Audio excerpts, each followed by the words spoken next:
telah menerima wahyu rahasia itu yang pernah aku beritakan dulu kepadamu. Ayat 4 semua membaca. Apabila kamu membacanya, kamu dapat mengetahui daripadanya pengertianku akan rahasia Kristus. Terjemahan yang lain, jikalau aku membaca surat yang kutulis, kamu mengetahui bahwa aku mengerti akan rahasia itu secara dalam. Tidak ada istilahnya dalam.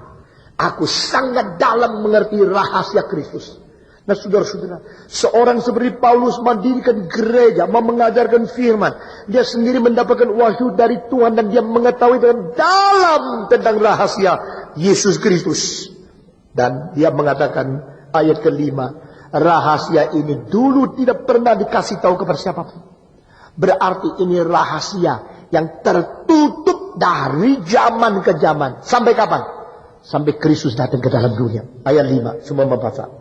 Yang pada zaman angkatan dahulu tidak diberitakan kepada anak-anak manusia, tetapi yang sekarang dinyatakan di dalam roh kepada rasul-rasul dan nabi-nabinya yang kudus. Ayat ke-6 semua. Apa itu isinya dari rahasia ini? Semua membaca. 1, 2, 3. Yaitu bahwa orang-orang bukan Yahudi karena berita Injil turut menjadi ahli-ahli waris dan anggota-anggota tubuh dan peserta di dalam apa? Janji yang diberitakan di dalam Kristus Yesus. Nah saudara-saudara, di dalam ayat 6 beritahu kepada kita bahwa rahasia itu yang dulu ditutup. Saudara-saudara, istilah apokalipsi, istilah wahyu, itu berarti sesuatu pembukaan, pembongkaran, sesuatu yang dibuka rahasianya, itu artinya. Saudara-saudara, jikalau saya menutup sesuatu yang kau tidak bisa lihat, lalu saya membuka itu atas kemauan saya sendiri, berarti saya mewahyukan kepada kamu.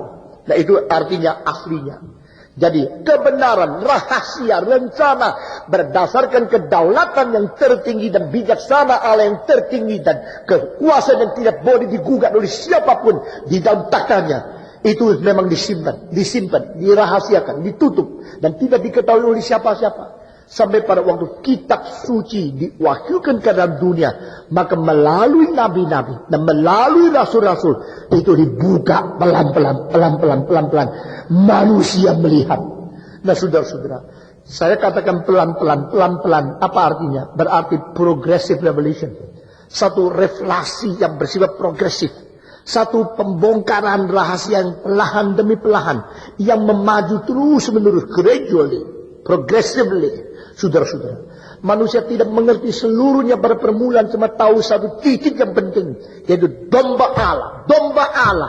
Domba Allah itu tidak muncul dari pengaliran darah dan pengkupasan kulit menjadi pakaian untuk menudungi perbuatan dosa. Itu pertama kali yang diwahyukan. Tuhan Allah membuat kain pakaian kulit dari binatang untuk dipakai oleh Adam dan Hawa. Jadi Adam dan Hawa setelah berbuat dosa, mereka berada di keadaan telanjang. Mereka sudah secara bulat membongkar diri, malu, bersalah, melawan Tuhan. Lalu Tuhan mengatakan, Adam, di manakah kau? Sekarang datang keluar. Engkau keluar daripada kedudukanmu yang sudah rusak. Engkau keluar daripada kemelaratanmu karena tidak taat. Sekarang datang. Waktu dia datang, dia pakai daun. Itu adalah artificial covering. Semacam kebudayaan dari manusia yang lalu Tuhan mengatakan, Adam, di manakah kau? Sekarang datang keluar. Engkau keluar daripada kedudukanmu yang sudah rusak. Engkau keluar daripada kemelaratanmu karena tidak taat. Sekarang datang. Waktu dia datang, dia pakai daun. Itu adalah artificial covering. Semacam kebudayaan dari manusia yang mau menutup dosa. Sekarang pendidikan agama semua adalah cara manusia menudungi dosa. Tapi saya mau tahu, apakah orang memperkosa, orang yang menjara, orang yang mencuri, orang yang korupsi itu semua tidak ada agamanya? Ada agamanya tidak? Dari Soeharto sampai penjara semua ada agamanya kan? Apakah peranan agama pada waktu kerusakan itu sudah menjadi superficial, boleh boleh mengembang ke atas permukaan. Kita melihat dari presiden sampai rakyat jelata, semua menyatakan diri adalah orang yang tidak bisa mengatasi akan dosa mereka sendiri. Semua menyatakan diri orang berdosa. Di mana peranan agama? Mereka tidak ada didikan. Wajib belajar kok. Waktu belajar apa guru mengatakan harus mencuri, harus memperkosa? Tidak. Guru pasti mengajar jangan mencuri, jangan memperkosa, jangan berbuat jahat. Tetapi bukan secara murid, guru pun mungkin sendiri juga berbuat sesuatu yang melanggarkan ajarannya. Berarti ini cara menutup dosa artifisial yang dibikin oleh manusia. Tidak bisa. Allah bilang tidak bisa, tidak boleh. Kau cari jalan di luar rencanaku untuk menutupi dosamu, itu tidak beres. Buka. Jadi buka pakaian yang dibikin oleh manusia, lalu pakai pakaian kulit yang dibikin oleh Tuhan. Itu namanya menanggalkan daripada kebanggaan agama, kebudayaan, tradisi, sejarah, suku, bangsa, adat. Dan gantinya dengan Yesus Kristus yang mati bagimu di atas kayu salib. Tapi istilah domba belum keluar. Kulit keluar. Dari mana kulit? Dari pembunuhan. Kalau tidak membunuh, kalau tidak mengalirkan darah, tidak mengkupas kulit, tidak ada kulit bisa bikin jaket.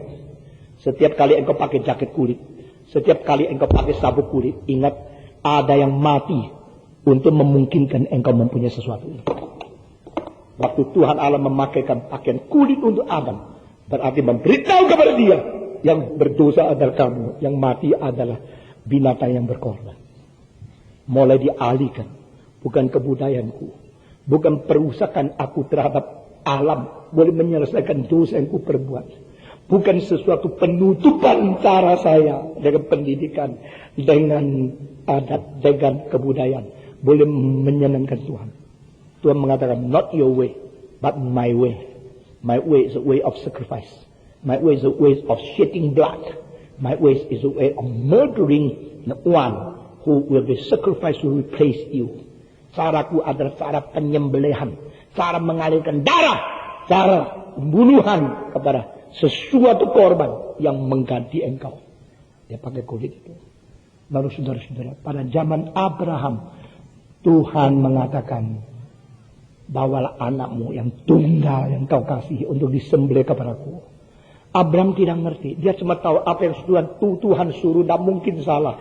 Kedaulatan yang tertinggi, berbijaksana yang tidak bisa diganggu. Pokoknya anaknya dibawa lalu ditaruh di situ. Saudara-saudara. Dan dia sudah mendidik anaknya. Sampai anaknya juga tahunya taat. Padahal Abraham itu sudah tua, sudah gemeter. Anaknya masih muda. Kalau dia pukul satu kali, orang tuanya yang jatuh. Tapi dia biarin. Orang tua saya mau ikat saya, sudah. Papa ya, pasti papa benar. Masa papa salah sih? Papa kalau orang takut sama Tuhan, sudah aku diikat. Sudah diikat, mau dia apa? Keluarkan peso, dia lari dah. Kalau dia mau berontak, gampang. Sudah. Saya percaya Abraham itu ikat tali pun kurang kuat. Anaknya gede. Kalau saya lihat anak saya, mana berani saya lawan dia. Secara jiwa saya berani lawan dia. Secara badan tidak bisa. Saya 78 kilo, dia 103 kilo.